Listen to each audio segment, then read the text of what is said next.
इसमें मैं आपको बता क्या रहा हूं भाई,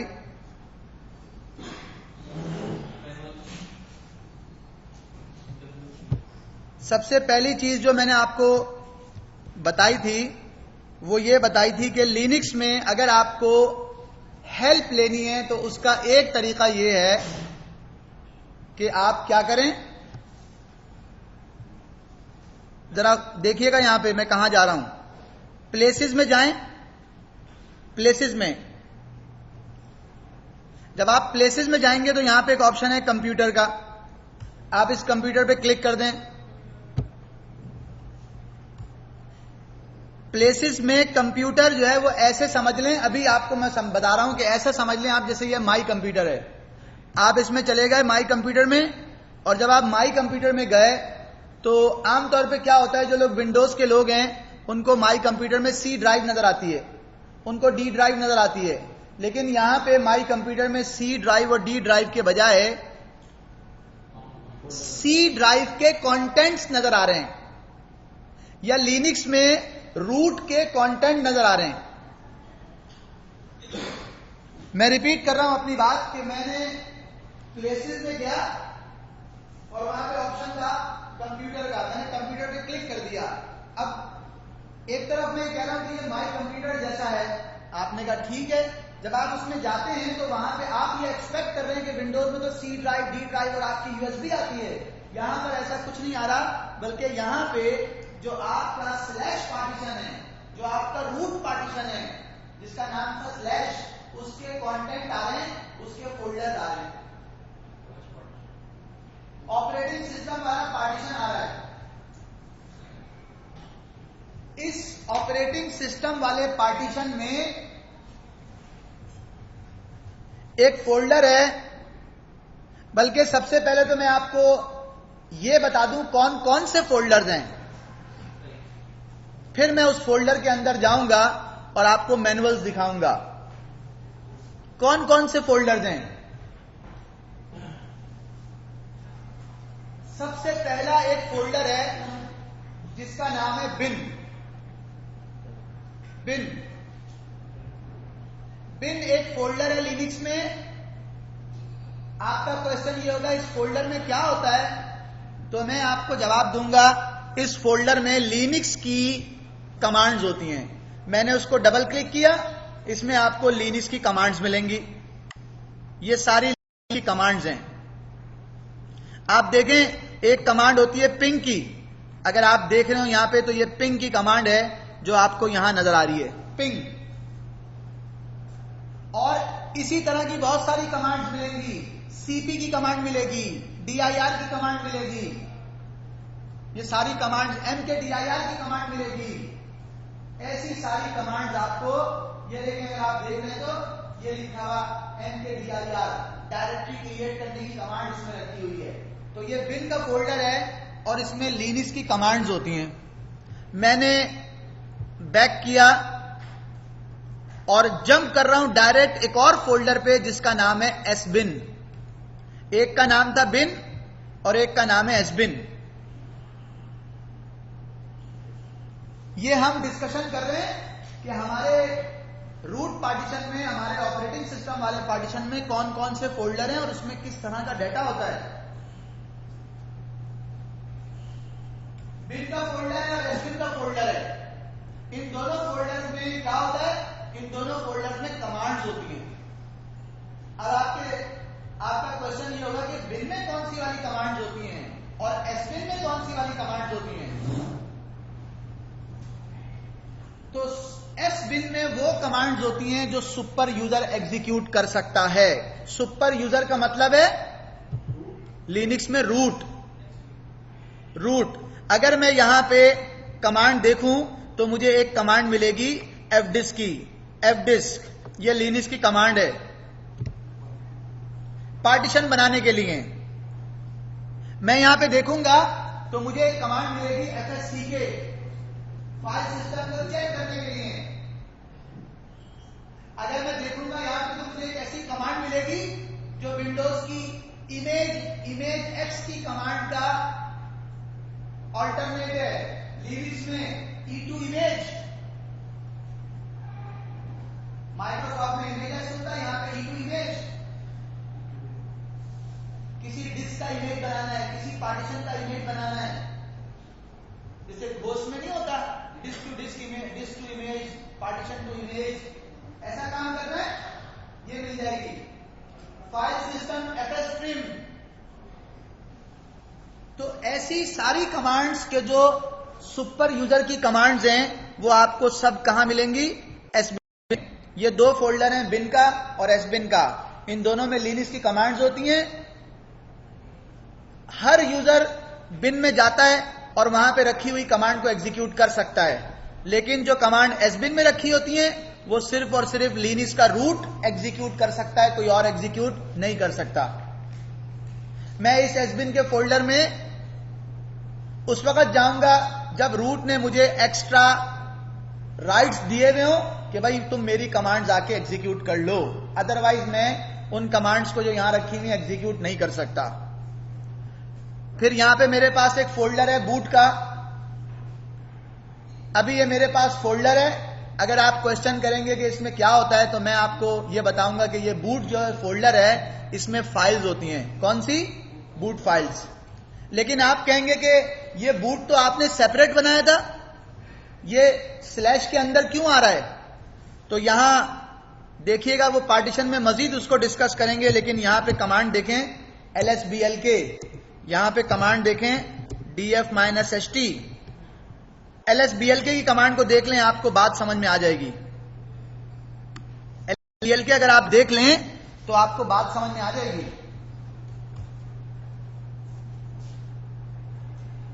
SDA1 ये पहला पार्टीशन है जो बूट का पार्टीशन है। बूट में जो कुछ भी होगा वो इस वाले पार्टीशन में जाके सेव हो जाएगा। और ये दूसरा पार्टीशन है जो स्लैश का है। स्लैश में जो कुछ भी रखेंगे वो डिवाइस SDA2 में जाएगा। लेकिन स्लैश के अंदर बूट एक ऐसा फोल्डर है, बूट एक ऐसा फोल्डर है कि उसमें अगर आप कुछ जाके रखेंगे तो वो कहां जाएगा? बूट के अंदर अगर आप कुछ चीज जाके रखेंगे, EFI, बूट के अंदर EFI, अगर यहां पे आप कोई चीज रखेंगे तो वो जो डाटा होगा वो जाएगा SDA1 में, वो SDA1 में जाएगा। पीछे उसकी मैपिंग हुई हुई है, वो बता रहा है कि अगर आपने बूट EFI में कुछ रखा तो मैं उसको कहां लेके जाऊंगा? कहां लेके जाऊंगा? SDA1 में। तो ये आपके पास बूट है। बूट में क्या होता है भाई? आपकी नॉलेज के लिए यहां पर मैंने ये बात बताई आपको कि बूट के अंदर बूट की फाइल्स होती हैं। फिर लिनक्स में एक फोल्डर है, उसका नाम है डेव। डेव में क्या होता है? डेव में devices as a file show होती हैं। मैं रिपीट कर रहा हूं अपनी बात, devices as a file show होती हैं। कैसे शो होती हैं उसकी मैं आपको अभी एक डेमोस्ट्रेशन दिखाता हूं USB कनेक्ट करके। अगर आप लिनक्स में कोई USB कनेक्ट करेंगे, USB कनेक्ट हो जाएगी और USB कनेक्ट होके कहां जाएगी? वो डेव में आ जाएगी। अभी यहां देखें, मैंने यहां पे क्लिक किया और लिखा SDB। SDB नाम की कोई चीज है? उसने कहा SDB नाम की कोई चीज नहीं है, SDA लगा हुआ है। SDA है, उसमें दो पार्टीशन है। ये कहां पे मैं देख रहा हूं? दोबारा देखिएगा, डेव में, DEV डेव में गया और डबल क्लिक किया तो यहां सर्च किया कि क्या SD मतलब SATA disk A, SCSI disk A, SDA। अगर दो हार्ड ड्राइव लगाऊंगा तो SDB एक और आ जाएगी, USB लगाऊंगा तो SDB आ जाएगी।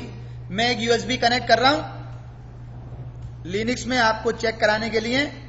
यहां पे सबसे पहले तो ये देखिएगा कि USB कनेक्ट करने से पहले और कनेक्ट करने के बाद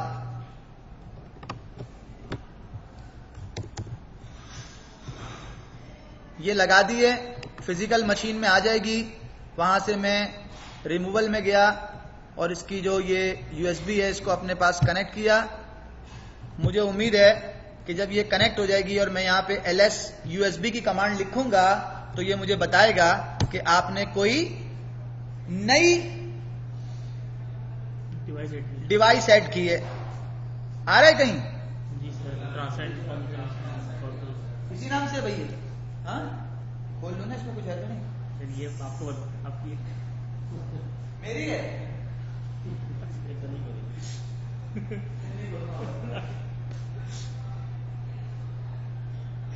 अब ये जो यूएसबी है मेरी, ये आ गई यहां पे। अब मैं गया दोबारा कौन से फोल्डर में, जरा देखिएगा। यहां पे दोबारा गया और कहा SD। यहां पे आ रही है कहीं पे? नहीं आ रही।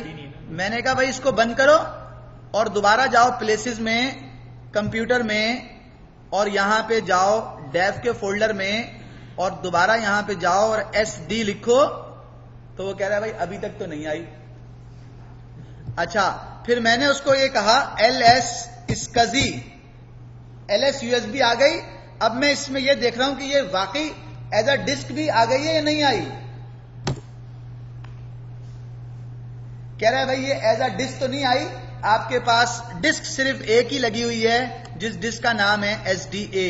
इसका मतलब ये है कि जो मेरी जो डिस्क मैंने लगाई थी वो डिस्क यहां पर आई नहीं है, उसने इसको रिकॉग्नाइज नहीं किया।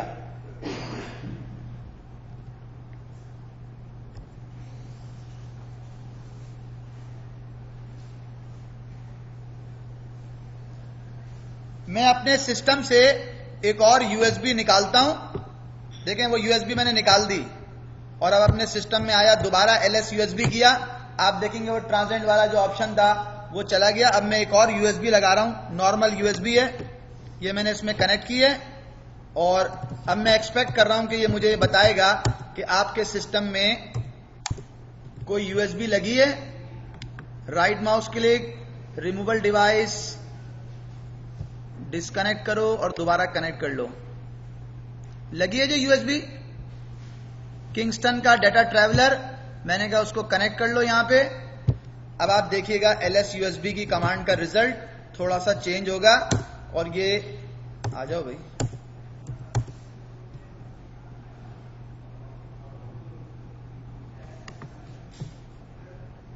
आ तो गई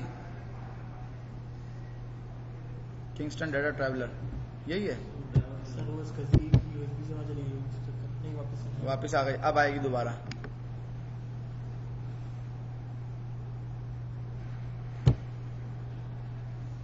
अब मैं ये एक्सपेक्ट कर रहा हूं कि वो मुझे यहां पे ये बताएगा कि भाई USB क्या हो गया, USB 2 तो नहीं है ये। प्रॉब्लम है मुझे लगा नहीं सर,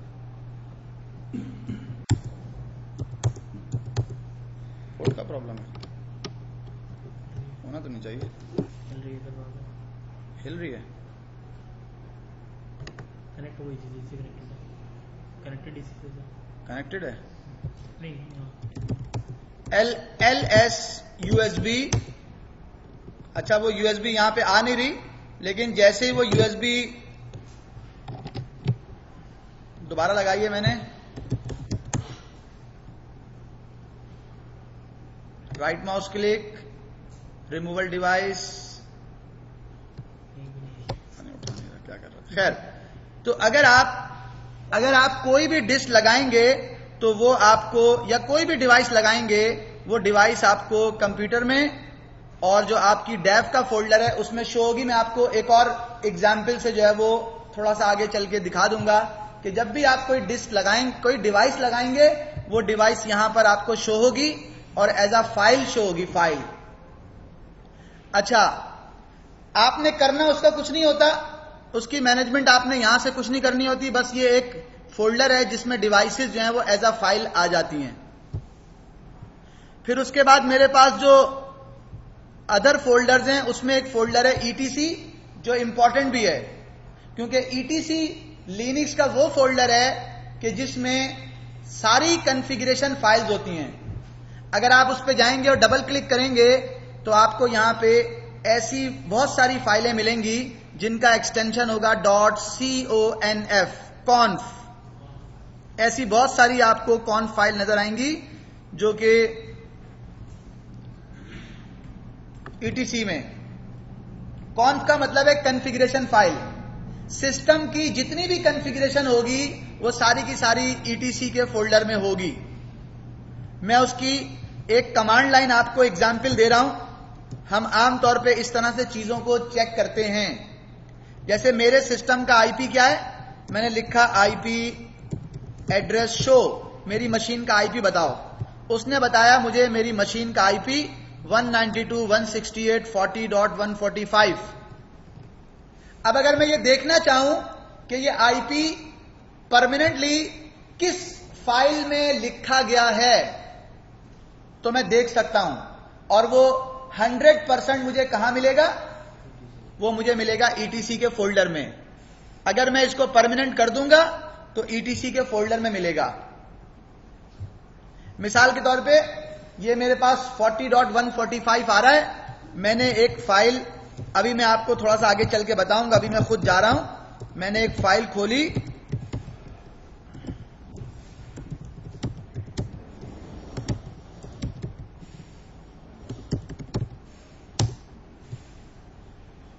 मेरे पास जो आईपी आ रहा है 168.40.144, 145, 192 का, ये जो लिखा हुआ है, ये जो आईपी आ रहा है, ये कहां से आ रहा है, ईटीसी के अंदर। मेन चीज जो दिखाने वाली है, ये तो हम नेटवर्क में दोबारा आपको बताएंगे, लेकिन ईटीसी वो फोल्डर है जिसके अंदर एक फाइल रखी हुई है और उस फाइल के अंदर से ये आ रहा है। लेकिन वहां पर स्टैटिक नहीं है, वहां पे मेंशन है कि भाई इसमें जो बूट प्रोटोकॉल का ऑप्शन है वो क्या है, डीएचसीपी।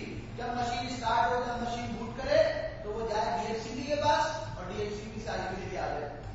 तो ये आईपी इसको ऐसे इसलिए मिल रहा है।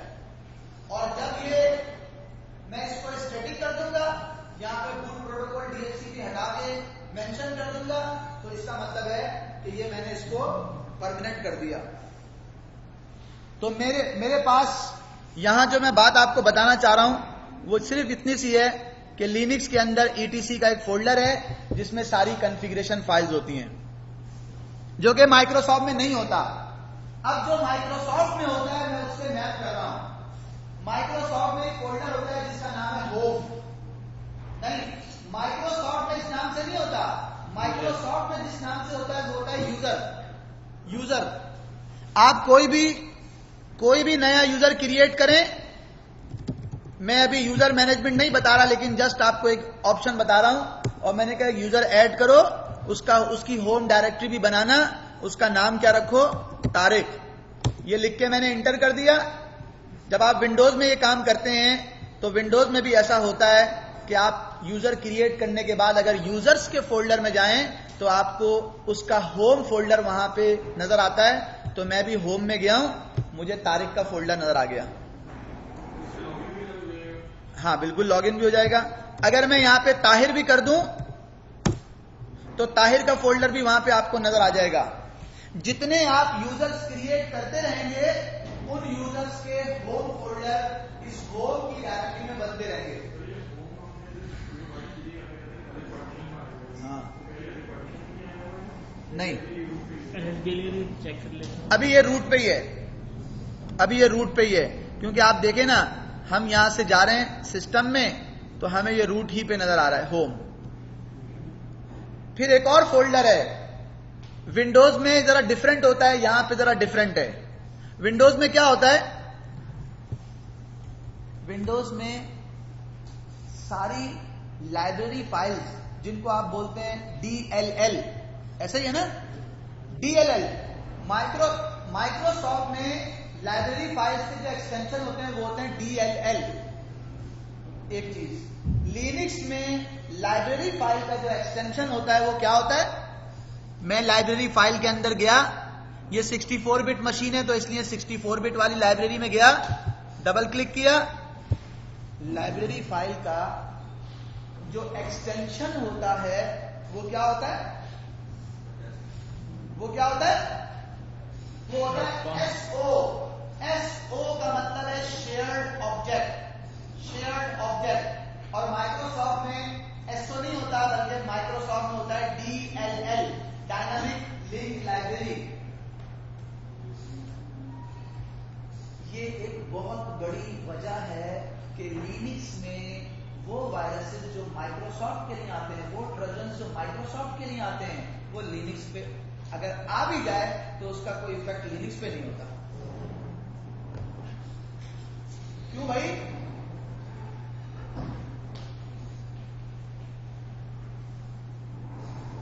एट्टी 85% तो वायरसेस वो होते हैं जो एक्सटेंशन के ऊपर बेस करते हैं। जो ट्रोजन होते हैं वो एक्सटेंशन के ऊपर बैठ के हमारे सिस्टम में आते हैं।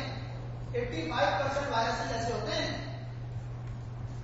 तो लिनक्स में जो एक्सटेंशन यूज हो रहे हैं वो सारे एक्सटेंशंस डिफरेंट है माइक्रोसॉफ्ट के सिस्टम फाइलों के एक्सटेंशन से। जैसा आपने देखा होगा अभी थोड़ी देर पहले कि लिनक्स में ये देखें, मेरे पास मैंने बैक किया, मैं बिन में आया और यहां पे आके मैंने उससे पूछा है फायरफॉक्स नाम की कोई चीज है? उसने कहा बिन में तो नहीं है, फायरफॉक्स कोई कमांड नहीं है, बल्कि फायरफॉक्स जो है वो एक प्रोग्राम का नाम है। तो आप जो है वो कहां जाएं, यूएसआर में जाएं और यूएसआर में जाके अगर आप सर्च करेंगे फायरफॉक्स तो शायद मैं आपको दिखा दूं फायरफॉक्स। ये फायरफॉक्स एक ब्राउजर है, लेकिन लिनक्स में जितनी भी एग्जीक्यूटेबल्स होती हैं उनका एक्सटेंशन एक्जी नहीं होता। लिनक्स में एग्जीक्यूटेबल का एक्सटेंशन होता ही नहीं है। एक्सटेंशन नाम की कोई चीज एग्जीक्यूटेबल के लिए है ही नहीं लिनक्स में। कैसे एग्जीक्यूट करता है? उसकी बैकएंड के ऊपर, उसका बैकएंड के ऊपर जो है वो एट्रीब्यूट सेट होता है या परमिशन सेट होती है कि भाई इसको एग्जीक्यूट करना है, ये कोड है, इसमें इसका जो ना इसका काम कोई कुछ एग्जीक्यूशन है। तो मैं बात ये कर रहा था कि लिनक्स में जो लाइब्रेरी फाइल्स हैं वो सारी लिब में और lib64 में होती हैं, और वो कौन सी होती हैं? .so, अलग अलग नहीं रखी हुई होती। अगर आप लिनक्स के अंदर लिनक्स में कोई प्रोग्राम इंस्टॉल करेंगे तो उस प्रोग्राम की बाइनरीज जो होंगी, एग्जीक्यूटेबल जो होंगी, वो जाएंगी यूएसआर में। उसकी जो लाइब्रेरी होंगी वो कहां जाएंगी? वो जाएंगी लिब में। उस प्रोग्राम की जो कॉन्फ़िगरेशन फाइल होगी वो कहां जाएंगी? वो जाएंगी ईटीसी में। तो लिनक्स इस तरह से जो है वो किसी भी एक एप्लीकेशन को अगर आप इंस्टॉल करेंगे तो इस तरह से उसकी फाइलों को डिस्ट्रीब्यूट कर देता है, डिफरेंट फोल्डर्स में रखता है। लिब और lib64 में क्या होता है ये बात आपको मालूम है कि लिब में 32 बिट, अगर आपके पास एप्लीकेशन है कोई इंस्टॉल तो 32 बिट एप्लीकेशन की लाइब्रेरीज लिब में जाएंगी। और अगर आपके पास 64 बिट एप्लीकेशन इंस्टॉल है या आपकी मशीन 64 बिट है तो तमाम DLL फाइल्स, DLL नहीं, क्योंकि लिनक्स है तो SO फाइल्स ये आपको lib64 में मिलेंगी। कुछ फोल्डर लिनक्स में ऐसे हैं जो एम्प्टी होते हैं, जैसे ये एक फोल्डर है MNT, ये एम्प्टी है। एम्प्टी मैंने डबल क्लिक की, कुछ नहीं है इसमें, लिखा हुआ है फोल्डर इज एम्प्टी। आप इस फोल्डर को कहां यूज करेंगे? मैं इस फोल्डर को कब यूज करूंगा? जब मैं आपको ये बता रहा हूं कि देखो भाई ये विंडोज का फोल्डर है, हमने शेयर किया, ये विंडोज का फोल्डर हमने शेयर कर दिया, अब हमें इसको लिनक्स के अंदर जो है वो क्या करना है? क्या करना है?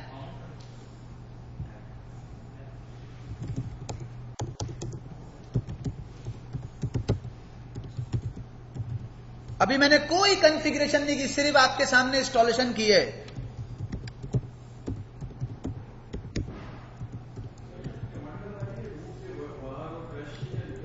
कहीं भी लिख दें कमांड, कमांड का कोई वो नहीं है।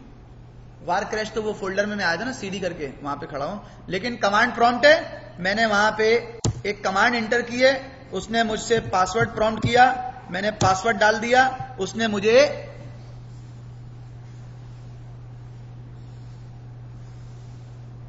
एक कमांड है लिनक्स की मशीन विंडोज की मशीन से, क्योंकि ये मशीनें आपस में एक दूसरे को पिंग कर रही हैं, हमने नेटिंग का ऑप्शन लिया था, तो विंडोज लिनक्स की मशीन पे बैठ के मैंने विंडोज की मशीन की आईपी लगाई, लिनक्स की मशीन पे बैठ के कमांड लिखी और विंडोज की मशीन की आईपी लगाई, विंडोज की मशीन का यूजर डाला और उससे ये पूछा कि तुम्हारे पास कोई शेयर फोल्डर है?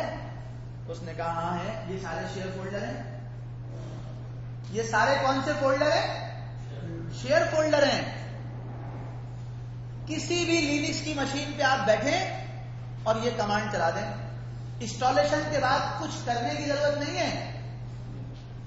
जैसे आप विंडोज को इंस्टॉल करते हैं और रन के ऊपर जाके बैकस्लैश करते हैं और आईपी डालते हैं, इंटर करते हैं, वो आपसे यूजर नेम और पासवर्ड पूछता है, आप वो डालते हैं तो वो आपको जिस भी मशीन का आपने यूजर नेम पासवर्ड डाला होता है उसके पास अगर कोई शेयर फोल्डर है तो वो आपको दिखा देता है। तो सेम वही काम हमने लिनक्स की मशीन पे बैठ के किया। अब अगर आप ये कहेंगे कि इस वाले फोल्डर को, मिसाल दे रहा हूं मैं आपको, इस वाले फोल्डर को, इस फोल्डर को मैं चाहता हूं कि ये एमएनटी के साथ मैप हो जाए, मैपिंग हो जाए। अभी तो आपने देखा था, अभी देखे ना एमएनटी क्या है भाई। एमएनटी पे आपके सामने दोबारा क्लिक कर रहा हूं, क्या है? बोल रहा है फोल्डर इज एम्प्टी, खाली है, कुछ नहीं है। और मैंने कमांड पीछे क्या लिख दी, कमांड देखिएगा मेरी जरा। पहले भी एक कमांड लिखी थी ये वाली, उसने मुझसे पासवर्ड पूछा, मैंने पासवर्ड डाल दिया। अब मैं दोबारा कमांड लिख रहा हूं, ये मैपिंग की कमांड है, माउंटिंग की, और कहा 192.168.40.11 user name is equal to, ये यूजर नेम है, पासवर्ड प्रॉम्प्ट करेगा तो डाल दूंगा। अभी मैं आपको समझाता भी हूं, पासवर्ड प्रॉम्प्ट करेगा तो डाल दूंगा और फिर मैं आपको, क्या कह रहा है भाई, गलत डाल दिया, सॉरी, मैंने उसको ये नहीं बताया ना कि कौन सा फोल्डर है। फोल्डर का नाम कैसा है भाई? ऐसा है ना? वो ट्रेनिंग की स्पेलिंग सही नहीं है। मेरी कमांड देखे, मैंने कमांड क्या लिखी है, अभी समझा देता हूं मैं आपको।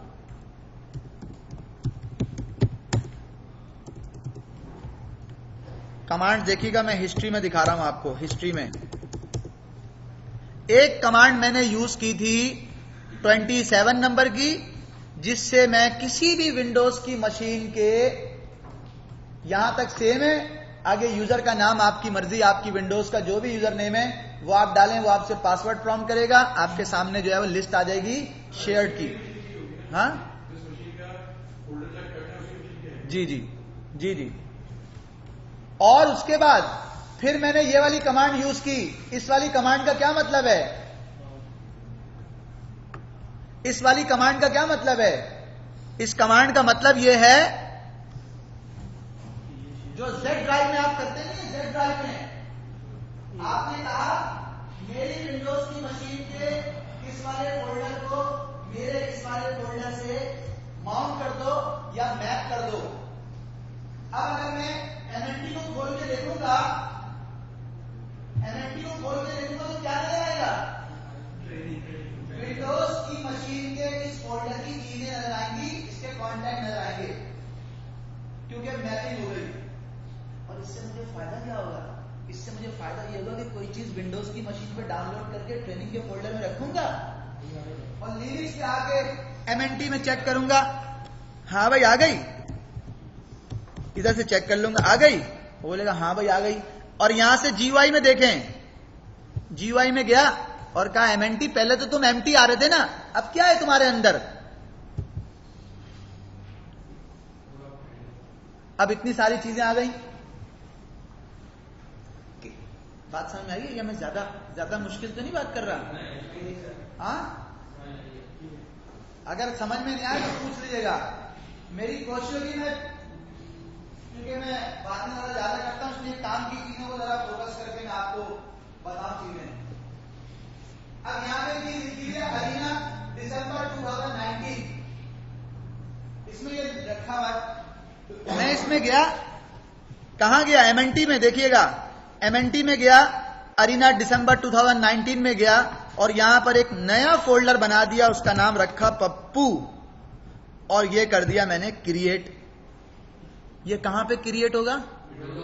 ये मैं अपनी विंडोज की मशीन में गया और यहां जाके कहा भाई जाओ सी में, ट्रेनिंग में, अरीना दिसंबर 2019 में। यहां पे नजर आ रहा है भाई? नजर आ रहा है?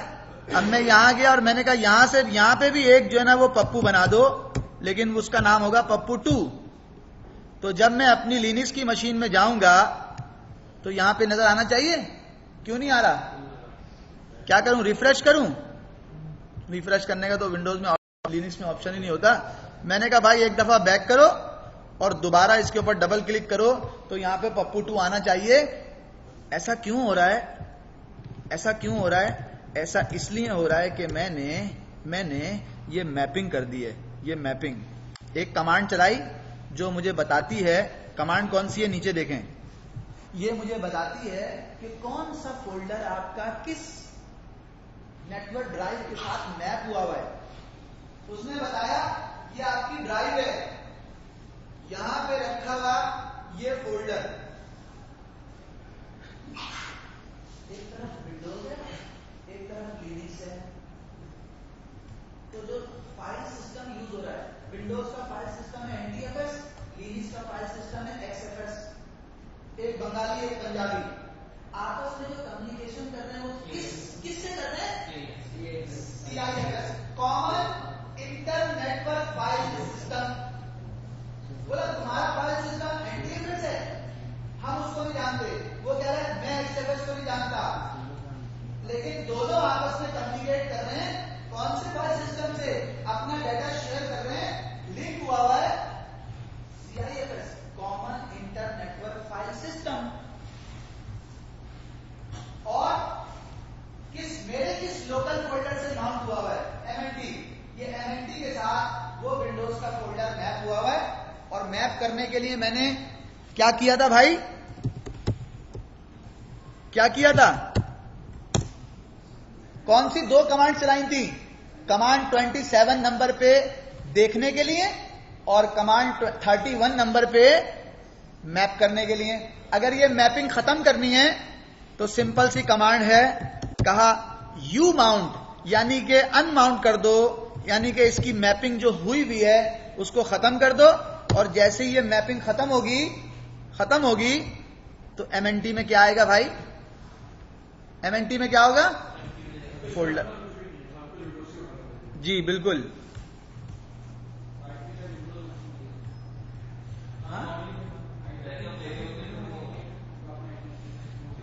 आईपी मेरी विंडोज की मशीन की है। ये जो आईपी मैंने लगाई है ये कौन सी मशीन की है? आपको दिखा देता हूं तसल्ली करने के लिए कि ये वाकई आप ही की। ये आप अपने सिस्टम पे भी कर सकते हैं। ये मैं आपको दिखा रहा हूं कि ये मेरे एक नेटवर्क के ऊपर लगी हुई है। ये मेरे एक ईथरनेट के ऊपर लगी हुई है। कौन सा वाला है भाई? ये लगी हुई इसके ऊपर। अगर आप स्टेटस में चेक करेंगे तो क्या आईपी है भाई? ये विंडोज की एक मशीन की आईपी है 40.11, ये लगी हुई। अब मैंने इसको बंद कर दिया, इसको मैंने क्लोज कर दिया, इसको भी मैंने क्लोज कर दिया। जो मेरी बात शुरू हुई थी वो कहां से हुई थी कि आपने प्लेसेस में जाना है, कंप्यूटर में जाना है।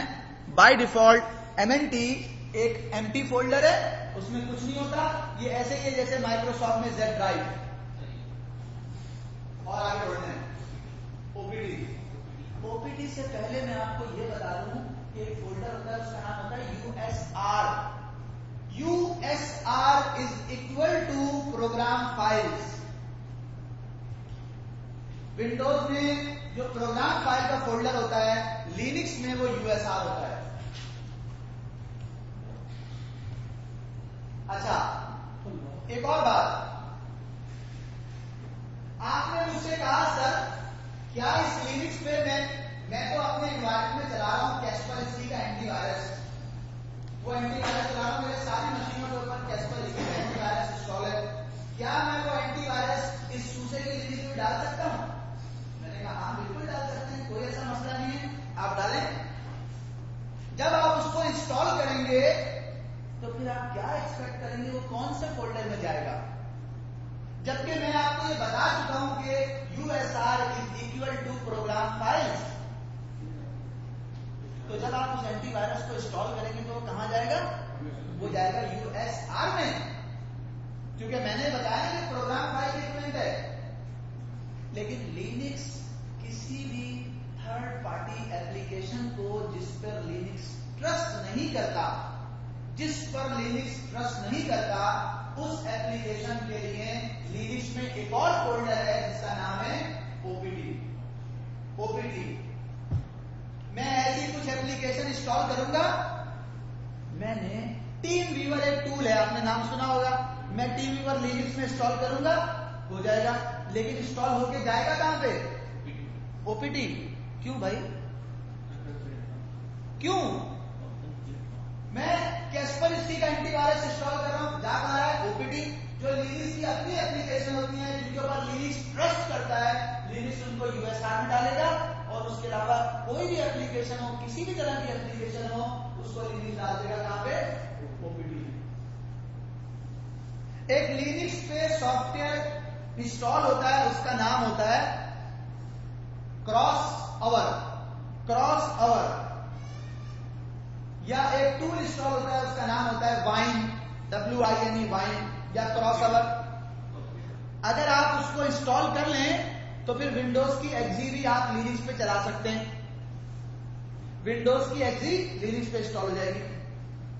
अब आपने वो क्रॉस अवर इंस्टॉल किया तो वो क्रॉस अवर कहां जाएगा? वो यहां जाएगा, यहां जाएगा, वो OPT में जाएगा। और जितनी भी आप लिनक्स की जो है वो लिनक्स पे विंडोज की आप जितनी भी एप्लीकेशन इंस्टॉल करेंगे, वो उन सबको जो है वो कहां रखेगा? OPT में डालेगा। क्यों भाई? इसलिए कि वो लिनक्स की ट्रस्टेड नहीं है, और वो ऐसी एप्लीकेशन है जिनके ऊपर जिनको लिनक्स नहीं चाहता कि उसके। भाई देखे ना, एक छोटी सी बात है, बाज दफा विंडोज का, चूंकि हमने भी 10 साल विंडोज में काम किया है, बाज दफा विंडोज का कसूर नहीं होता, बस उसकी अच्छी बात यह है कि कोई भी चिंगचोंग कंपनी का ड्राइवर डाल दो, वो बोलती हाँ डाल दो। कोई भी प्रोग्राम इंस्टॉल करो, बोले हाँ नेक्स्ट करो, हो जाएगा, और वो इंस्टॉल भी हो जाता है, वो चलना भी शुरू कर देता है। तो बाज दफा विंडोज का कसूर नहीं होता, उस पर जो एप्लीकेशन चल रही होती है उस एप्लीकेशन का मसला होता है। लेकिन हम क्या कहते हैं? हम तो बोलते हैं भाई ये विंडोज का मसला है। यार ये विंडोज जो ना हर 10 दिन बाद रिबूट करना पड़ता है, हर दिन हैंग हो जाती है। तो लिनक्स ने ऐसी तमाम एप्लीकेशंस जो नेटवर्क की एप्लीकेशन है, थर्ड पार्टी एप्लीकेशन है, लिनक्स उनको जो है वो सेपरेट रखता है। और एक बात मैं यहां पे और बता के अपनी बात को आगे बढ़ाऊंगा, वो क्या है? अगर मैं कोई भी नेटवर्क बेस्ड एप्लीकेशन और थर्ड पार्टी एप्लीकेशन लिनक्स में इंस्टॉल कर दूं और मैं रूट से लॉगिन हूं, और रूट से मैं बोल रहा हूं भाई गूगल क्रोम को चला दो, मैं रूट से कह रहा हूं कि टीम व्यूअर को चला दो। रूट जो सिस्टम का ऑनर है, बादशाह, मालिक, जो चाहे करे सिस्टम में, कोई रिस्ट्रिक्शन नहीं है उसके लिए। उसका बोलूंगा टीम व्यूअर तो चलाओ, वो नहीं चलाएगा। बोलेगा तुम मुझसे मैं रूट के प्रिविलेज है मेरे पास, मैं रूट हूं सिस्टम का, तुम मुझे कह रहे हो ये टीम व्यूअर चलाओ।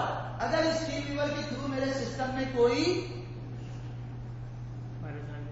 मेलवेयर आता है तो रूट हूं मैं तो हर डायरेक्टरी में जा सकता हूं, वो हर जगह पे चला जाएगा। इसलिए मैं इस एप्लीकेशन को डिफॉल्ट अलाउ ही नहीं करता कि रूट से चलेगी। हाँ, मैं गूगल क्रोम इंस्टॉल करूंगा, यूजर चेंज करूंगा, तैयब के यूजर से आऊंगा, तारिक के यूजर से आऊंगा, स्टार्ट करूंगा, स्टार्ट हो जाएगा। और अगर मैं रूट के यूजर से हूं और उसको बोलूंगा भाई चला दो, यहां पे आया इंटरनेट की एप्लीकेशन, चला दो, अभी इसको क्लिक करूंगा, फायरफॉक्स इसका अपना ब्राउजर है, चल जाएगा, वो नहीं चलेगा। क्यों? और मुझे बताएगा भी नहीं, यहां पे क्लिक करूंगा नहीं बताएगा। लेकिन जब मैं कमांड लाइन जाके करूंगा तो जब GUI से आप आते हैं तो समझता है ये पप्पू है, और जब आप कमांड लिखेंगे तो समझ जाएगा नहीं ये कमांड लाइन लिख रहा है, इसका मतलब है इसको जवाब देना पड़ेगा, बताना पड़ेगा मसला क्या है। फिर वो बताएगा वहां पे कि यार ये रूट से नहीं चलेगा, नॉर्मल यूजर से चला लें। खैर वो जब हम इंस्टॉल करके देखेंगे उस वक्त की बात है, लेकिन ओपीटी क्या है वो मैंने आपको बताया है, और ओपीटी में और यूएसआर में जो डिफरेंस है वो भी मैंने आपको बता दिया। लिनक्स की तमाम एप्लीकेशन इन फोल्डर्स में इंस्टॉल होती हैं। एक और फोल्डर जो यहां पे मौजूद है प्रॉक का, उसको मैं फिलहाल स्किप कर रहा हूं। रूट का एक फोल्डर है। रूट माइक्रोसॉफ्ट में होम के अंदर ही एडमिनिस्ट्रेटर का भी प्रोफाइल होती है, सॉरी यूजर के अंदर, यूजर में एडमिनिस्ट्रेटर की भी प्रोफाइल होती है और यूजर में बाकी यूजर्स की भी होती है। लिनक्स ने सेपरेट कर रखा है। लिनक्स ने कहा है बाकी यूजर की प्रोफाइल यहां होगी और रूट की प्रोफाइल ये होगी। मैनेजर का रूम अलग होगा और बाकी टीम का रूम अलग होगा। ऐसा सिस्टम किया हुआ है। और विंडोज में क्या है, बोला भाई एक ही फ्लोर है, उसके ऊपर सब बैठे हुए, कोई ऐसा ही है ना भाई तुम्हारे यहां, बिल्कुल ऐसी है ना भाई, कोई केबिन शेबिन नहीं है भाई, इधर ही बैठना है। ऐसा होता है ना, किस तरह की कंपनी में ऐसा होता है? जापानीज कल्चर में यही है। जापानीज में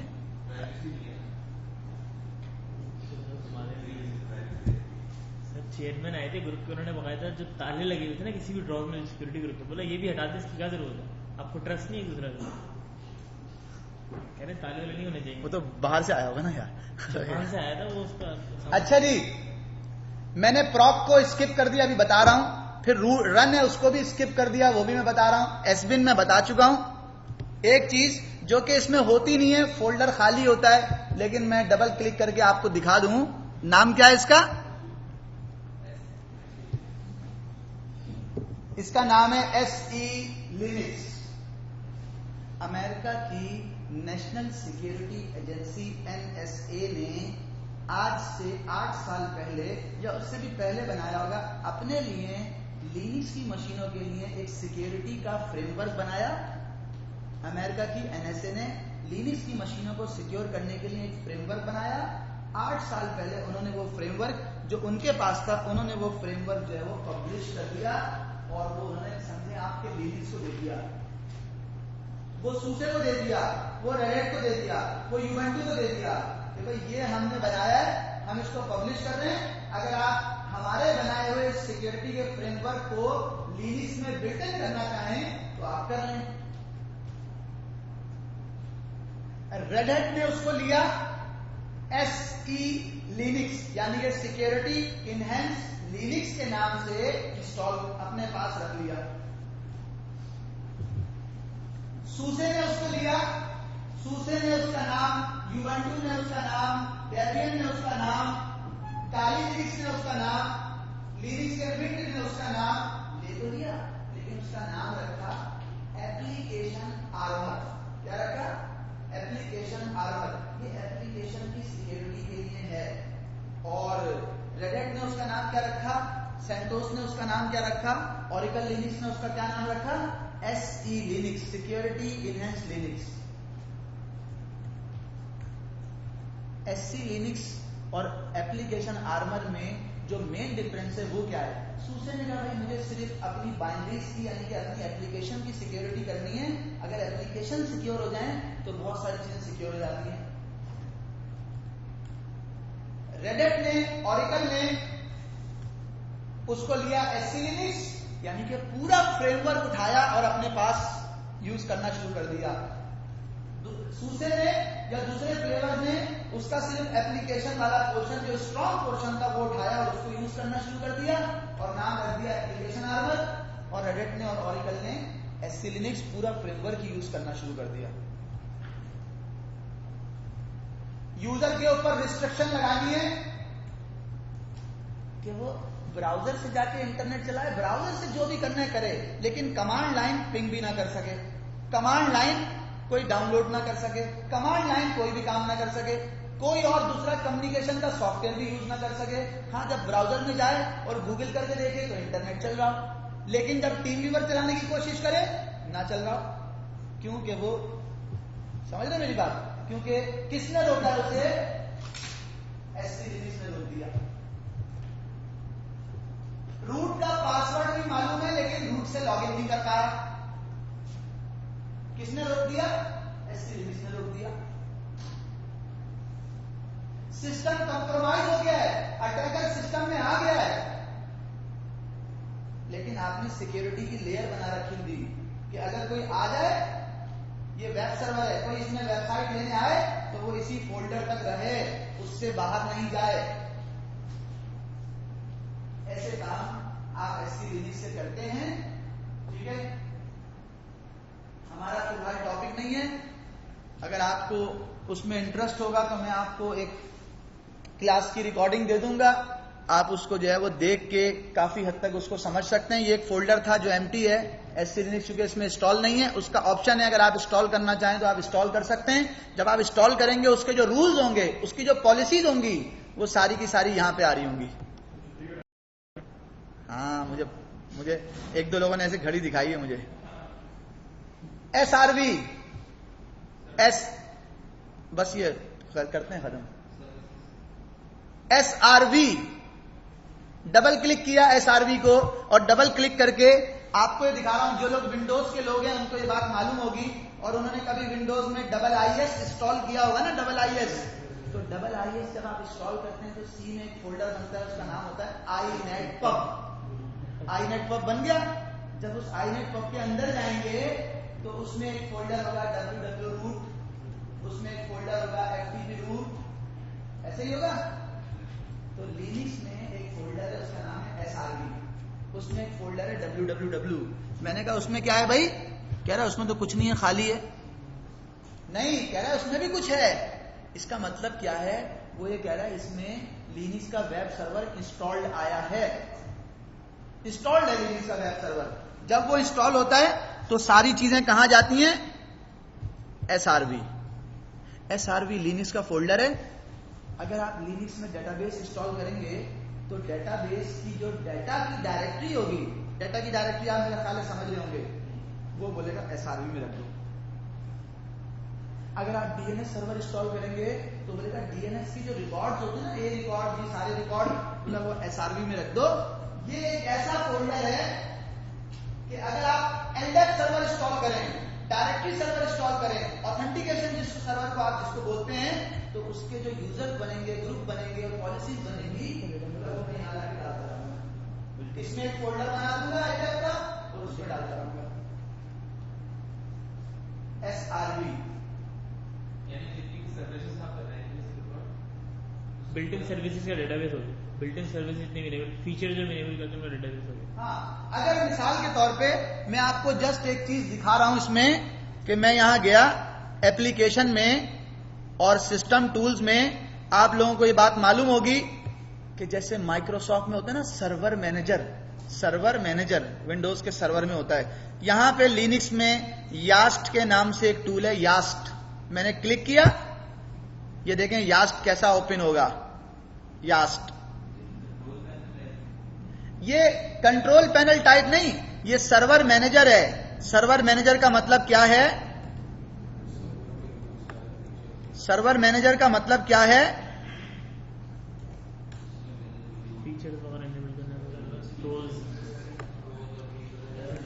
अगर हमने SAP का नहीं लिया होता तो यहां पे वो ऑप्शन आ रहे होते, कौन से वाले? DNS server, DHCP server, proxy server, email server, फलाना सर्वर, ब्राउजर, ये वो सब। हमने तो लिया है SAP वाला ऑप्शन, इसमें हमने वो वाले मॉड्यूल नहीं लिए, तो यहाँ पे SAP installation result, online migration, online update, product registration, software management और इस तरह के ऑप्शन आ रहे हैं। सिस्टम ट्यूनिंग फॉर SAP, ये भी आ रहा है भाई। पहले कमांड लाइन किया करते थे, कर्नल केडम, कर्नल की सेटिंग, पार्टीशनर, इस तरह के ऑप्शन आ रहे हैं। तो ये बेसिकली सर्वर मैनेजर लाइक चीज है। मैंने उसको बंद कर दिया। मैं आपको दिखा ही रहा था कि SRV का फोल्डर क्या करता है, और फिर उसके बाद एक इंपॉर्टेंट फोल्डर है, उसके बाद फिर बाकी फोल्डर्स की बात करेंगे। वार, ये लिनक्स का बहुत इंपॉर्टेंट फोल्डर है। इस फोल्डर के अंदर 3 चीजें बड़ी इंपॉर्टेंट है जो आपको ट्रबल शूटिंग में हेल्प करती हैं। एक का नाम है लॉग, एक का नाम है क्रैश। ये क्रैश क्या करता है ये भी आपको मालूम है, क्रैश। और ये भी आपको मालूम है कि लॉग क्या करता है, हर तरह की लॉग इसमें आती है।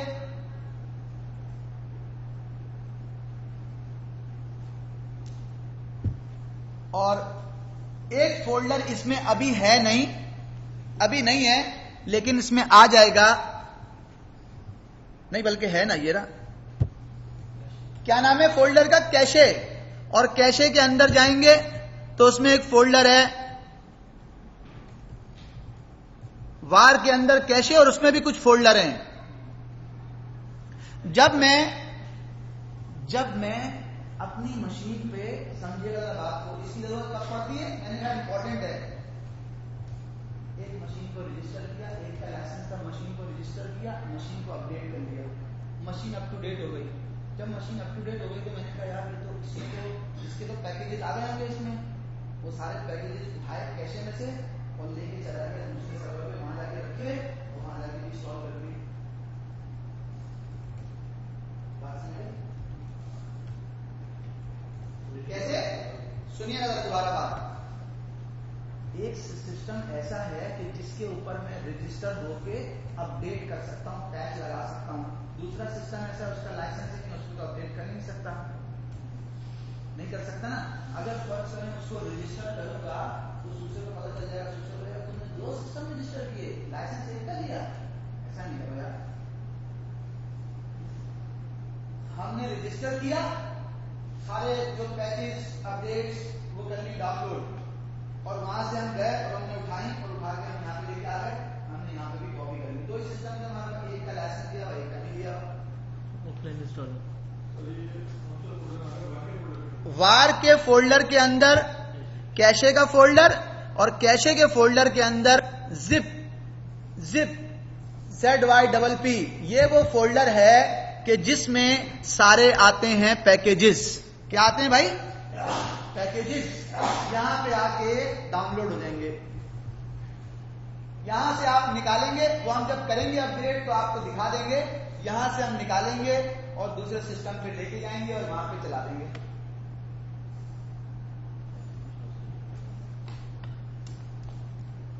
SAP के लाइसेंस कितने लिए? प्रोडक्शन के लिए 2। इंस्टॉल कितनी मशीनों पे कर रखा है? 6 पे। इंस्टॉल कितने पे कर रखा है? 6 पे। और लिए कितने? 2। तो मैं क्या करूंगा भाई, और वो मुझे पैच भी लगाना है, समझे ना बात को।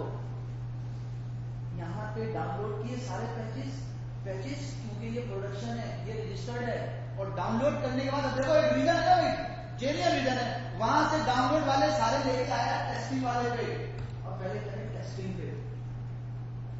तो बोले यार कैसे मुसलमान होता है, टेस्टिंग पे टेस्टिंग पे सही चले।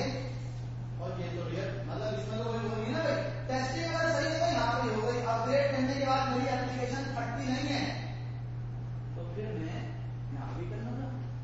ये भी तो वो हो सकता है ना भाई। तो वो वार के अंदर, कैशे के अंदर आप, तो वार इसलिए जो है वो काफी इंपॉर्टेंट फोल्डर है लिनक्स में, वार। अब कौन से रह गए? TMP। लिनक्स में TMP एक फोल्डर होता है, ऐसे ही जैसे लिनक्स में TMP एक फोल्डर होता है, ऐसे ही जैसे माइक्रोसॉफ्ट में टैम्प होता है। क्या होता है? टैम्प। माइक्रोसॉफ्ट में टैम्प के अंदर अगर कोई फाइल रखी जाए तो कितने दिनों बाद डिलीट हो जाती है खुद से? कितने दिनों बाद? रीस्टार्ट हो जाती है। और कितने दिन बाद हो जाती है?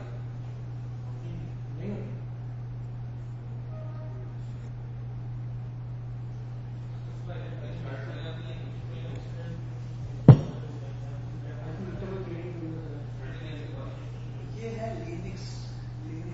इसमें जितनी भी चीजें हैं वो सारी की सारी चीजें आप अपनी मर्जी से चला सकते हैं। मैं ये कहता हूं कि मेरे TMP में अगर कोई फाइल आए तो जो पहली बात है जो TMP में आ रही है, इसका मतलब है इस वाले TMP में आ रही है, इसका मतलब है कि वो टेम्परेरी फाइल है, उसने 1 दिन में, 2 दिन में, 4 दिन में, 10 दिन में, 30 दिन में, उसका कोई टाइम होगा जो सेट हुआ होगा, उसने उसके बाद इसमें से रिमूव हो जाना है। मैं ये चाहता हूं कि टीएमबी में फाइल आए और 1 मिनट के बाद रिमूव हो जाए, 1 घंटे के बाद खुद से रिमूव हो जाए, 1 दिन के बाद खुद से रिमूव हो जाए, 1 महीने के बाद खुद से रिमूव हो जाए। ये मैं खुद सेट करूंगा कि भाई टीएमबी में जो फाइलें आएंगी उनको किस तरह से सिस्टम में रहना है और कितनी देर के बाद चले जाना है। एक बार कौन से फोल्डर में? टीएमपी में। ये मेरी मर्जी के मुताबिक चलेगा। मैं बताऊंगा कि कितने देर तक आपने जो है वो रहना है और कितनी देर के बाद आपने चले जाना है। आपके जहन में एक सवाल होगा, कभी कभी ऐसा होता है कि कोई फाइल इसमें आ जाती है और अभी कोई यूज में है, तो अगर वो यूज में है तो वो डिलीट नहीं करेगा, और अगर वो यूज में नहीं है, टीएमपी में कोई फाइल रखी हुई है और उसको पता है कि ये यूज में नहीं है, वो उसको 1 दिन के बाद डिलीट कर देगा। वो उसको बाय डिफॉल्ट टाइम होता है 10 डेज का। 10 दिन के बाद लिनक्स जो है वो 10 दिन के बाद टीएमपी में रखी हुई फाइल को डिलीट कर देगा बाय डिफॉल्ट। मैं आपको दिखाऊंगा, मैं उसका टाइम रख दूंगा 10 मिनट, 10 दिन के बजाय 10 मिनट रख दूंगा। फिर मैं आपसे और दूसरे किसी टॉपिक पे चला जाऊंगा, फिर 10 मिनट के बाद आके देखूंगा तो वो ऑटोमेटिकली रिमूव हो चुकी होंगी वही फाइलें जो मैंने 10 मिनट पहले रखी थी। वो आपके ऊपर डिपेंड करता है कि आप उसको किस तरह से कंट्रोल करें। अब 4 फोल्डर रह गए हैं। कौन कौन से फोल्डर? ये सब एक जैसे हैं, इसमें मैं आपको बता रहा हूं। एक फोल्डर है सिस्का, माइक्रोसॉफ्ट में होती है, उसको कहते हैं रजिस्ट्री। क्या कहते हैं? रजिस्ट्री। अच्छा, रजिस्ट्री हो सकता है कि जो इसका काम है वो रजिस्ट्री वाला काम नहीं हो, लेकिन मैं आपको इंफॉर्मेशन के ऐसी उसको बता रहा हूं मैप करने के लिए कि रजिस्ट्री में क्या होता है। रजिस्ट्री में हार्डवेयर की कुछ इंफॉर्मेशन होती है, रजिस्ट्री में इंस्टॉल्ड सॉफ्टवेयर की कुछ इंफॉर्मेशन होती है, रजिस्ट्री में करंट यूजर के एनवायरनमेंट की कुछ इंफॉर्मेशन होती है, और एक चौथी चीज क्या होती है रजिस्ट्री में? एक और चीज होती है चौथी रजिस्ट्री में, हार्डवेयर की इंफॉर्मेशन, सॉफ्टवेयर की और करंट यूजर के एनवायरनमेंट की, और एक और चीज होती है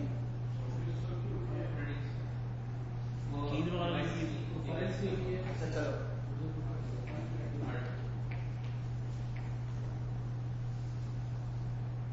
माइक्रोसॉफ्ट में और लिनक्स में हार्डवेयर की इंफॉर्मेशन को रखने का जो सिस्टम है वो डिफरेंट है। माइक्रोसॉफ्ट क्या करता है, जिस हार्डवेयर के ऊपर आपने उसको इंस्टॉल किया उसकी इंफॉर्मेशन सब अपने सीने से लगा के कहीं पे भी, मैं उसको कह रहा हूं अपनी रजिस्ट्री में उसने रख लिया रिकॉर्ड के तौर पे कि मैं इस मदरबोर्ड पे इंस्टॉल हुई थी और मेरे साथ ऐसा ऐसा था, बड़ी हार्डवेयर की वफादार विंडोज। लिनक्स ने कहा कि जब मशीन स्टार्ट हो उसी वक्त पॉपुलेट करो, देखो कौन कौन सा हार्डवेयर डिटेक्ट करो, क्रॉप करो, और डिटेक्ट करने के बाद सारी इंफॉर्मेशन लेके सिस में डाल दो। कौन सी हार्ड डिस्क है, कितने पार्टीशन है, कौन सा साउंड कार्ड है, क्या है, कौन सा नेटवर्क कार्ड है, कौन सा जो है वो वाईफाई है, ये सारे डिटेक्ट करो, और डिटेक्ट करने के बाद यहां पे डाल दो सिस में। और साथ साथ उनके क्योंकि मशीन बूट कर रही है इसमें साथ साथ उनके ड्राइवर भी लोड कर दो, लेकिन वो सारी इंफॉर्मेशन कहां रखो? सिस में।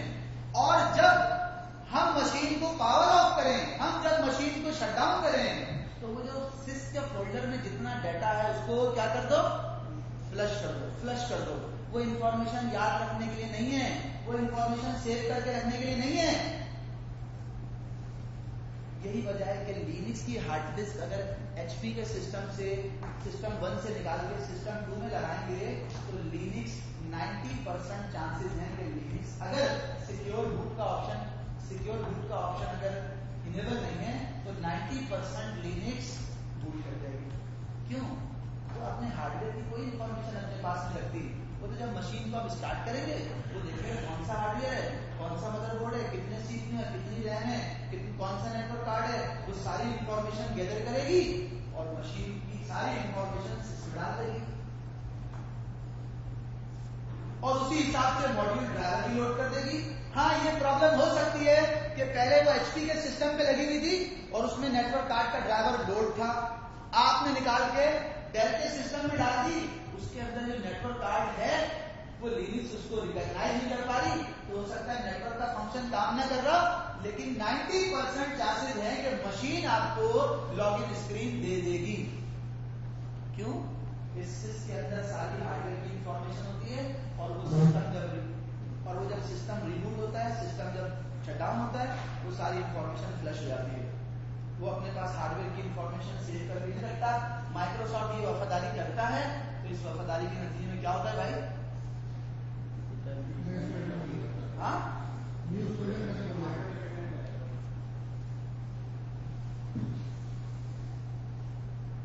फोल्डर है प्रॉम्प्ट का, ये बाय डिफॉल्ट ये भी फोल्डर जब आप मशीन को बंद करते हैं ये भी एम्प्टी हो जाता है, एम्प्टी खाली हो जाता है। जी, इसके अंदर पूरी मशीन के ऊपर सारे आईटी वाले सब कुछ कॉन्फ़िगर है। हाँ, और मैंने एक ऑर्डर निकाला उसको सर्वर में लगा, तो जो आईटी बाइंडिंग वगैरह है वो रिमेन सेम रहेगी या वो प्लस हो जाएगी? सेम रहेगी। सेम रहेगी। ये SDA मेरी हार्ड डिस्क, हाँ एक मिनट में आपके सवाल का जवाब दे रहा हूं। एक चीज दिखा दूं, सिस के अंदर में गया, ब्लॉक में गया, SDA में गया, क्या SDA मेरी हार्ड डिस्क थी? क्या उसमें SDA 1 और SDA 2 मेरे पार्टीशन थे? यस थे ना भाई? ये सारे मेरे पार्टीशन है ना, SDA 1 SD में और गया, मैंने कहा ब्लॉक में जाओ, ब्लॉक में जाओ, SDA में जाओ, डिवाइसेस में जाओ,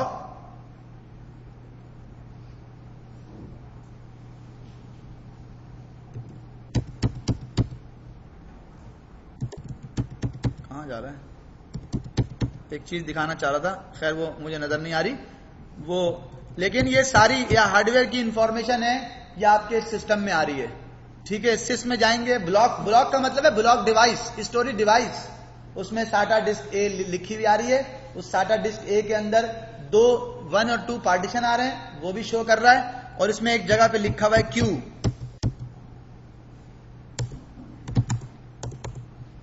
एक Q होता है, एक IO शेड्यूलर के नाम से एक चीज होती है, वो यहां पे आ रहा है। बहरहाल वो मैं बाद में डिस्कस करूंगा जब मैं परफॉर्मेंस ट्यूनिंग की बात कर रहा हूंगा। तो सिस के अंदर आपको वो सारी इंफॉर्मेशन नजर आती हैं जो इंफॉर्मेशन आपके डिस्क और आपके पार्टीशन की इंफॉर्मेशन होती है। अच्छा, आप कुछ कह रहे थे? मेरी मशीन बंद जो है उसके ऊपर एप्लीकेशन चल रही है, नेटवर्क चल रही है, उसके ऊपर से मैंने पूरे डेटा लिया और मशीन भी तो कॉपी की, तो वहां से उसको रन किया, तो मैं क्या मेरे को मशीन क्रिएट कर दी, उसके ऊपर वो बाइंडिंग वाला सारा कुछ कर रहे हैं। अच्छा, इन्होंने एक सवाल, हाँ मेरे SSD के अंदर SID होती है हार्डवेयर की। जी बिल्कुल। ठीक है, अगर मैंने हार्डवेयर को चेंज कर दिया और डिफरेंट हार्डवेयर के ऊपर जो मशीन भूल गई तो उसके अंदर वो हार्डवेयर की कितना लगेगा इसमें? अच्छा, नॉर्मली हम क्या करते हैं SAP के केस में, मैं कल बता रहा हूँ, कल मैंने किया है, मेरा ख्याल है पाकिस्तान की पहली ही यूनिवर्सिटी थी जिसने SAP लगाया था, तो कल की बात हुआ, कल हम आमतौर पर ऐसा करते हैं, जब हम इस तरह के काम करें तो हम उसको रिकॉर्ड कर लेते हैं। क्या करते हैं? रिकॉर्ड कर लेते हैं। कभी कभी ऐसा काम होता है ना, सिस्टम माइग्रेशन और इस तरह की कोई एक्टिविटी हो तो हम उसको रिकॉर्ड कर लेते हैं।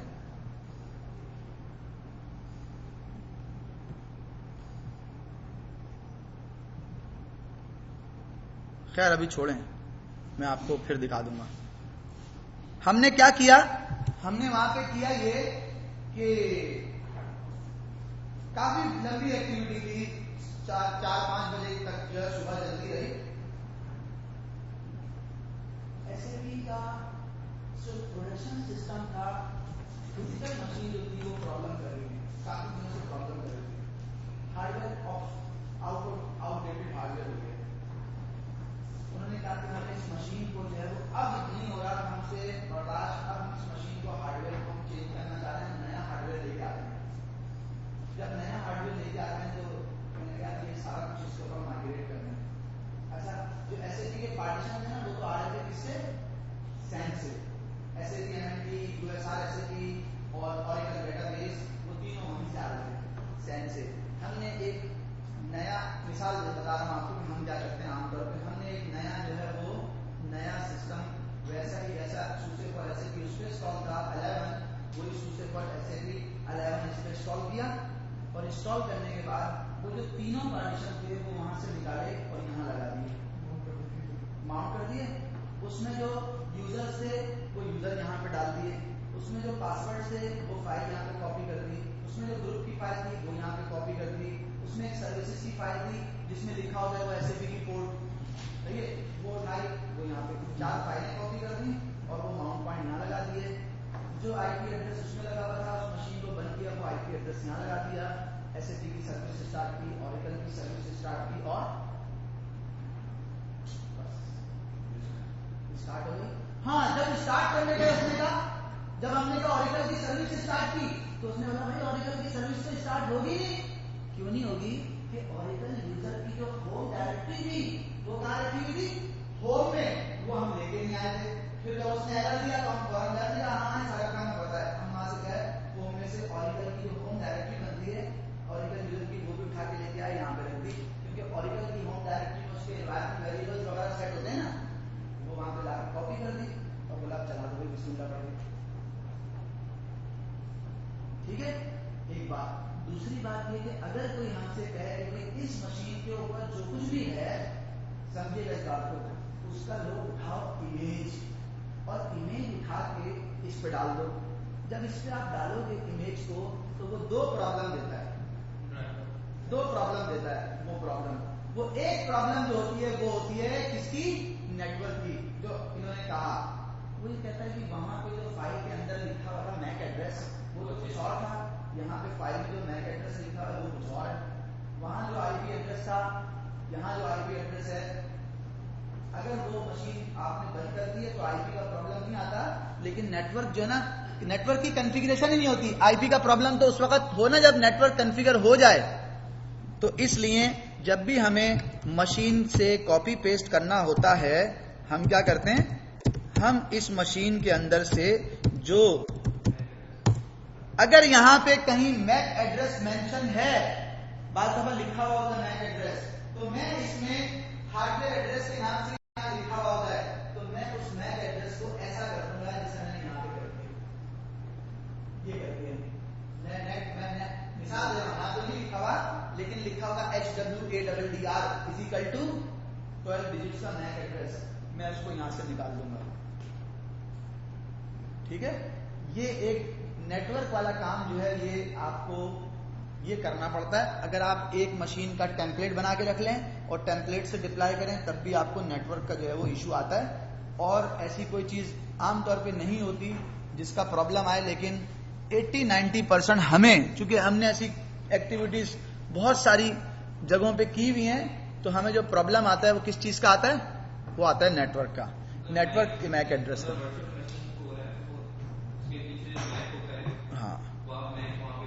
हाँ, वर्चुअल मशीन में अगर होता है, इन्होंने बात की वर्चुअल मशीन में जब होता है ना, वर्चुअल मशीन में आपने क्लोन बनाया अगर, तो क्लोन बनाते हुए वो आपसे कहता है कि भाई ये नेटवर्क में चेंज कर दूंगा और वो XYZ मैसेज आता है आपके पास और वो नेटवर्क चेंज हो जाता है खुद से। लेकिन अगर आपने किसी और टूल से इमेज बना के रखा है तो फिर आपको ये प्रॉब्लम होती है। अच्छा जी, मैं वापस आ गया और बस अपनी बात में खत्म करते हुए एक चीज आपको जो मेरा ख्याल है रह गई है वो भी बताने जा रहा हूं। इसमें एक फोल्डर है, उसका नाम है प्रॉक। प्रॉक कौन सा फोल्डर था भाई? उसके बारे में मैंने क्या बताया था? प्रॉक के बारे में, प्रॉक एम्प्टी हो जाता है, प्रॉक एम्प्टी होता है, लेकिन जैसे जैसे आप प्रोसेस स्टार्ट करते हैं, पहला प्रोसेस स्टार्ट हुआ, दूसरा प्रोसेस स्टार्ट हुआ, वो सारी इंफॉर्मेशन प्रॉक की यहां जाती है, यहां पे। हाँ बस ये मैं भी ये लास्ट ही है। हाँ ठीक है, वो बस बताने का मकसद ये लास्ट ही है, कल देंगे इंशाल्लाह। ये प्रॉक है, जितने भी प्रोसेस चल रहे हैं उनकी सारी इंफॉर्मेशन यहां पे आती है। कौन सा प्रोसेस कितनी रैम ले रहा है, कौन सा प्रोसेस सिस्टम में क्या कर रहा है, वो सारी इंफॉर्मेशन यहां पे आएगी प्रॉक के अंदर। हम जो मिसाल दे रहा हूं आपको, हम अगर यहां पे आए और कमांड चलाएं टॉप, लिनक्स की कमांड है बहुत पॉपुलर टॉप, सिस्टम में क्या क्या चल रहा है, तो वो बताता है कि भाई सिस्टम में कौन कौन से प्रोग्राम चल रहे हैं। ट्यूनडी के नाम से कोई चीज चल रही है, ट्यूनडी अभी आई थी यहां पे, ट्यूनडी उसका प्रोसेस आईडी देखिएगा, ट्यूनडी का प्रोसेस आईडी क्या है 1870। मैं प्रॉक में गया, मैंने कहा प्रॉक 1870 है क्या? उसने कहा हाँ है। मैंने कहा इसको ओपन करो, कह रहा ओपन कर दिया। अब ये जो 1870 है इसमें क्या चल रहा है? मैंने कहा कौन सी कमांड चल रही है इसमें 1870? तो अभी बताएगा कौन सी कमांड चल रही है। आ रहा है भाई लिखा हुआ 1870 में, प्रॉक के अंदर 1870 में कौन सी कमांड चल रही है उसने बताया। उसमें जब कॉम के ऊपर डबल क्लिक किया तो उसने बताया इसके बैकएंड पे ट्यूनडी की कमांड चल रही है, ट्यूनडी की सर्विस चल रही है। ये ट्यूनिंग का डेमिन है, बैकग्राउंड में चलने वाली सर्विस ये चल रही है। अगर आप इस ट्यूनिंग की सर्विस को बंद कर दें तो ये 1870 यहां पे आपको नजर नहीं आएगा, नहीं आएगा। मैंने कहा सिस्टम सीटीएल स्टॉप कर दो, ट्यूनडी स्टॉप हो गई। अब दोबारा गया, मैं प्लेसेस में गया, मैंने कहा कंप्यूटर में जाओ, प्रॉक को ओपन करो। क्या प्रॉक में अभी भी 1870 नाम की कोई चीज है? है जी, 1870 नाम का कोई फोल्डर है? कह रहा नहीं है। क्यों नहीं है? कि ट्यूनिंग का जो सिस्टम था, ट्यूनिंग का जो प्रोसेस चल रहा था, उस प्रोसेस की जो आईडी थी, उस आईडी के नाम का यहां एक फोल्डर बना हुआ था, और उस ट्यूनिंग के प्रोसेस से रिलेटेड सिस्टम की मेमोरी की जो डिटेल थी, सिस्टम के सीपीयू की जो डिटेल थी, वो सारी रिसोर्सेज की डिटेल जो वो प्रोसेस ले रहा था, जो वो कर रहा था, वो उसमें मौजूद थी।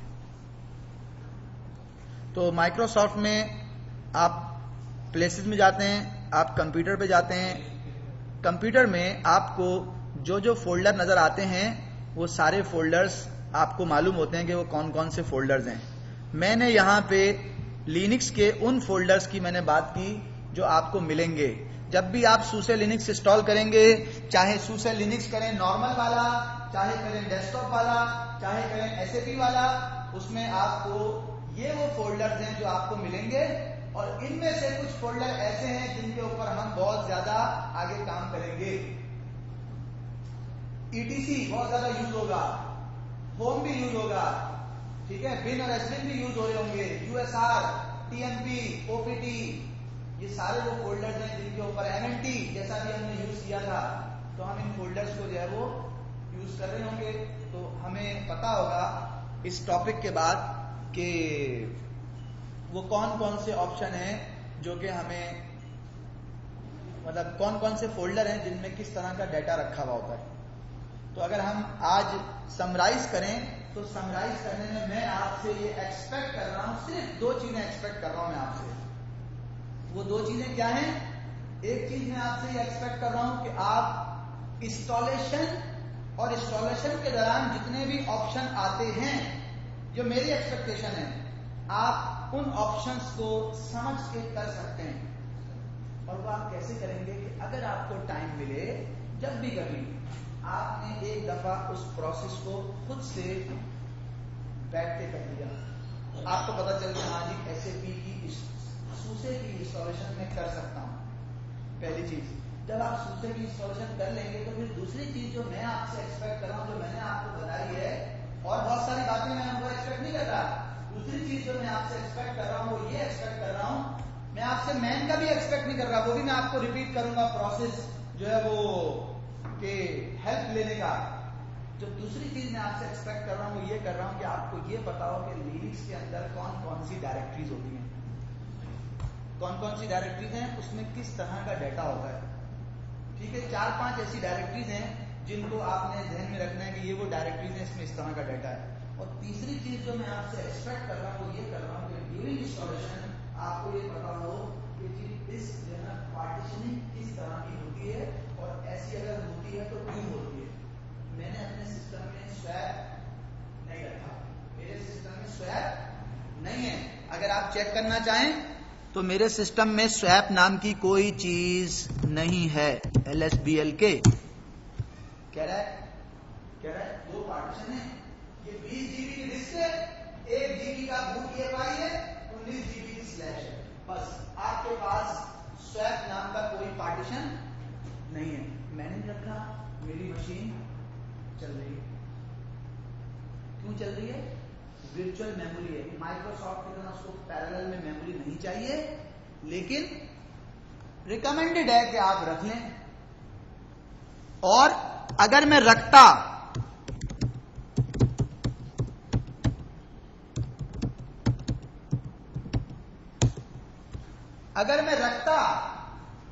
तो ये एक पैरामीटर है स्वैपिनेस का, जो कि यहां पे मेंशन है। इसका मतलब ये है कि जब 60% नहीं, इसका क्या मतलब है? जब तुम्हारे सिस्टम में 40% मेमोरी यूज हो जाए, 40% मेमोरी यूज हो जाए, तो फिर तुम क्या करना भाई? फिर तुम आ जाना और स्वैप को यूज करना शुरू कर देना। अगर मैं ये स्वैपिनेस की वैल्यू 10 कर दूं, 10, तो 10 का मतलब है कि जब मेरे सिस्टम में 90% मेमोरी यूज हो जाए तो फिर स्वैप की तरफ आना। ये मैं इसको बता सकता हूं, क्योंकि स्वैप का मतलब है मेमोरी को डिस्क से मेमोरी का काम लेना। तो डिस्क तो मेमोरी से बहुत ज्यादा स्लो होती है, तो हम इसको अपने हिसाब से एडजस्ट कर सकते हैं। जी भाई, कोई भी बात ऐसी है जो पूछने वाली है तो आप पूछ लें। सॉरी।